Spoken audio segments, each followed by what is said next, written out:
কয়েক বছর আগেও ঘরোয়া ক্রিকেটে সাদা বলে সবচেয়ে ধারাবাহিক ব্যাটার ছিলেন ইয়াসির আলী চৌধুরী রাব্বি।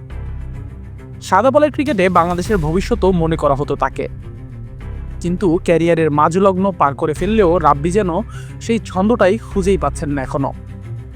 রাইজিং স্টার্স এশিয়া কাপে বেশ কটা ব্লান্ডার করার পর এবার ব্যর্থ হলেন বিপিএলে নিজের প্রথম ম্যাচেও। ইয়াসির আলী রাব্বিকে নিয়ে আশা ছিল অনেক। টানা 2 বছর জাতীয় দলের সাথে থেকে অপেক্ষার প্রহর গোনার পর অভিষেকও হয়েছিল। এরপর মন্দ করেছেন বলা যায় না। সাদা বলে যে কটা ম্যাচে নিজের সহজাত পজিশনের সুযোগ পেয়েছেন ভালোই করেছেন, কিন্তু একবার বাদ পড়তে যেন আবারও খেই হারিয়েছেন। রাইজিং স্টার্স এশিয়া কাপের বড় মঞ্চে সুযোগ পেয়েও হেলায় হারিয়েছিলেন রাব্বি। সুপার ওভারে স্লক করতে গিয়ে আউট হয়ে দলকে বিপদে ফেলে মাঠ ছেড়ে এসেছেন।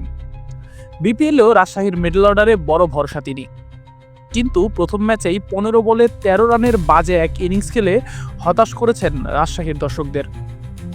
মুশফিক মাহমুদুল্লাহদের পরবর্তী যুগে রাব্বির ওপর মিডল অর্ডার নিয়ে ভরসা ছিল অনেক, কিন্তু প্রয়োজনের মুহূর্তে যেন রাব্বি পারছেনই না।